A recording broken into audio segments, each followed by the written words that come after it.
here pretty soon. Grayson Grundhoefer joins us, Sikkim365.com, Bearcast co-host with Craig and also recruiting coordinator and analyst. Grayson, what a week it was. I know Demetrius Brisbon pretty well along with Ricky Stewart because of East Texas, but you could see this probably maybe or at least on the radar with Khenon Hall, who we had on yesterday. Your thoughts about how quickly this happened? Yeah, I mean, this was one of those things where when Khenon Hall got hired, it was very clear that both Ricky Stewart and Demetrius Brisbon were going to visit Baylor. I mean, that wasn't really a shock at all. Khenon Hall has built some great relationships. And, I mean, you go look at SMU's 2025 class, they had a lot of really, really good prospects committed. And when you have guys like that, but a coach leaves, they're going to go recruit those guys. And I know I got a lot of backlash when Khenon Hall was first hired, just talking about, hey, he's got these relationships. He was the primary or secondary recruiter for these guys. It's something to watch for. And I know a lot of SMU fans were like, oh, I didn't know a secondary recruiter mattered that much. But, guys, I think it's pretty obvious that it does matter and that the relationships he's built have just really, really been impressive. And I think you saw that this weekend. I know I talked to Demetrius before the visit kind of after Khenon Hall was hired, and he straight up told me, I want to play for him. And so I think that made it pretty apparent from the jump that this was going to be a relationship that could potentially flip him from SMU to Baylor. And obviously it did that. As far as the other guys, Ricky Stewart being another one, right now I would say that's a battle between Baylor and Texas. And that's going to be a really interesting one to follow as well as he decommitted from SMU too. But yeah, getting Brisbane is a great start to this class. I mean, offers from Arkansas, Oregon, Texas, Missouri, Michigan. This is a guy who's just an absolute playmaker, an athlete in every sense of the word. And I know he plays quarterback at Chapel Hill. He runs the ball a ton as well. He's got over 10,000 yards over the past 3 years. I mean, he is a machine out there. And I think he's going to be looked at, I believe, as an athlete prospect. You're going to get him on campus, figure out where he fits the best. But ultimately, I do think he'll probably start out at safety when he does arrive at Baylor, which obviously won't be for a while. So there's still some time to figure that out. So, Grayson, Demetrius Brisbon, as you mentioned, that was going to be my question of where does he fit in. So what do you feel like was the other, I guess, biggest news to know for Baylor fans this week on the recruiting front? Yeah, I'd love to talk about Junior Day, but I think the biggest piece of news right now is how Baylor could finish the 2024 class. And I know that everyone's kind of moved past that and rushed to judgment on what that class is going to look like, but there was a lot of interesting news this week that I think was really important. So, a couple rankings updates where you look at Joseph Dodds, who's now a 4-star prospect on 3. So a little bit of a jump up there. And then you look at Alex Foster, who still hasn't signed with Baylor yet, but he had a huge jump up on 3. So he's all the way up at a 94 overall prospect, the number 152 prospect in the entire nation, and the number 1 prospect in Mississippi. So he finally got his ranking bump as well, which I mean, that's something that a lot of Baylor fans have been wanting to see. They want to see the national rankings move up, and they did this week for both of those guys. Now, as far as the outlook going forward, going into National Signing Day, the priority right now for Baylor is obviously, making sure that Alex Foster signs. Right now, I continue to feel good about it, and I have felt good about that for a while now. He's obviously the defensive lineman out of St. Joseph, 6'5", 275 pounds. He's been a major priority for the Baylor staff, pretty much since the beginning of this class, since they offered him.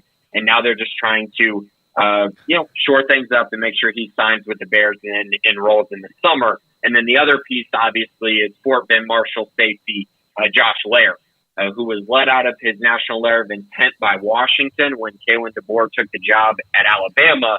And so now he's kind of been trying to figure out, what's the next stop for him.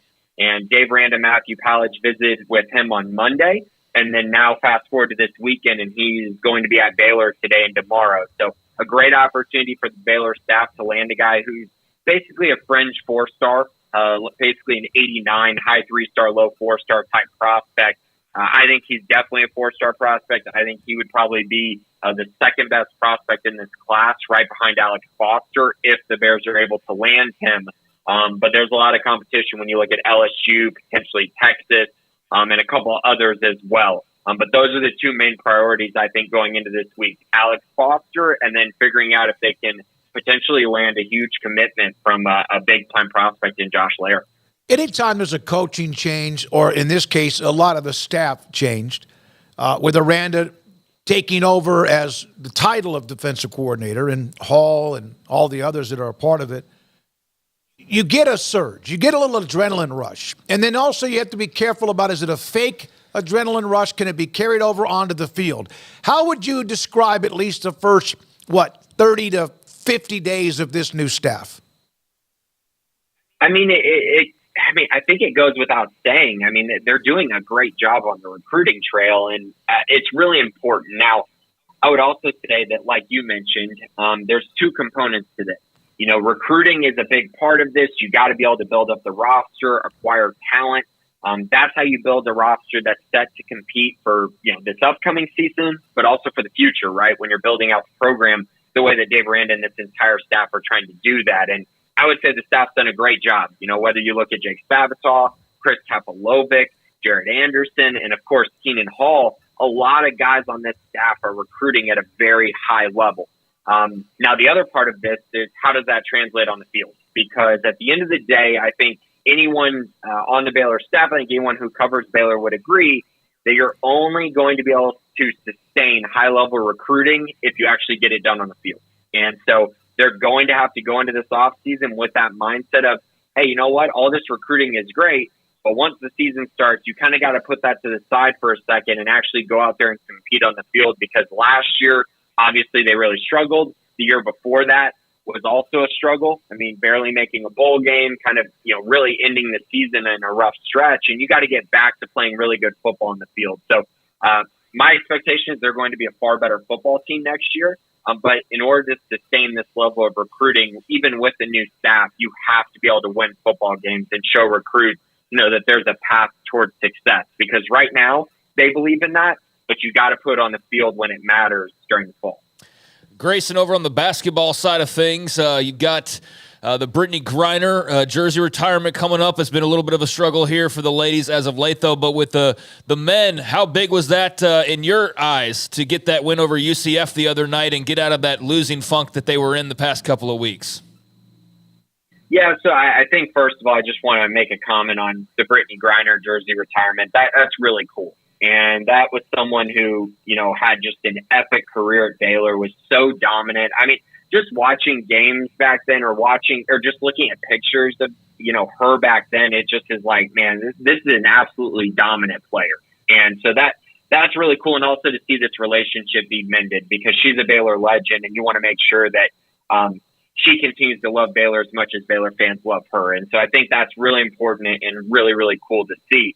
Now, as far as the men's basketball side of things, it still has been a tough stretch, but I was really intrigued by the way that they responded against UCF, and especially because UCF came out and just threw some haymakers in that first half. I mean, they were making everything, and it really felt like, okay, here comes Baylor's defensive problems again. Here comes another team that's, shooting the lights out against Baylor, which has been, fairly common this season. But at the end of the day, Baylor responded. And they came out in the second half, played far more physical, played in much better control, and made shots. And at the end of the day, when it all came together, they were really able to pull away in that basketball game and find a way to just, scratch and claw and go on the road and win in the Big 12, which is really, really tough to do. And you look at the conference, it's just so deep. It's just really tough to win games. And to go on the road, beat UCF, a team that's beaten Texas and beaten Kansas this year, it's a big deal. Regardless of what you think of this team or what you think of their ceiling, it definitely adds a spark of momentum that they needed, especially going into a game on Saturday where they're playing one of the better teams in the Big 12 in Iowa State. So they needed that win. They got it, and it's a huge one for Scott Drew and the staff to build on. Grayson, thank you very much. Craig, you got one more to add? Yeah, just one more question, Grayson. Now I've had a couple of days to think about it further. Anything that popped out to you of particular interest when it came to that schedule release? I know we were able to talk about it on the podcast, but having marinated on it a little bit more, anything else come to mind when you look at that schedule for next year? Yeah, I mean, we talked a little bit about it, but I think that the main thing that really stands out is, getting to play Colorado that first game in Big 12 play is really interesting. I think a lot of teams in the Big 12 would have loved to start with that game just because I think it's going to be nationally televised, especially if both teams come into the game, at least 2-1 or maybe 3-0 going into it. There's just going to be a lot of, I think, momentum and a lot of interest in seeing what that game is about. So I thought that was a really good one. I think playing Oklahoma State for homecoming is another one that I really like. And then, of course, that TCU game, playing them November 2nd, that's great and all. I'm wondering if that becomes something like this is the date that you play TCU every year, because I do think that would be really cool for both programs if there was a date that was locked in that you knew every year, Baylor plays TCU the first weekend in November or something along those lines, just to make it special, because there's really, there's 3 permanent, rivalries in this league, and that's one of them. And so I thought that was interesting as well, something that maybe we'll take note on later in the season. But in general, I think it's a schedule that is pretty favorable for Baylor, even though the teams and, where you're playing isn't ideal. I do think the way the schedule laid out, I don't know that it could have been any better for the Bears going into the 2024 season. Good stuff. I like the thought that maybe TCU Baylor, like any rivalry, we've discussed some that would be pushed back to the end of the year. Not all of them are. Even BYU and Utah a little bit earlier than normal, but that would be pretty cool. The first Saturday in November, whatever it might be. Thank you, Grayson. Have a great weekend. We'll be in Vegas next week, so we'll I think we're going to maybe get a piece of what you talk about with Alex Foster on Wednesday, National Signing Day. So that's Grayson Grundhoefer with us on 365 Sports.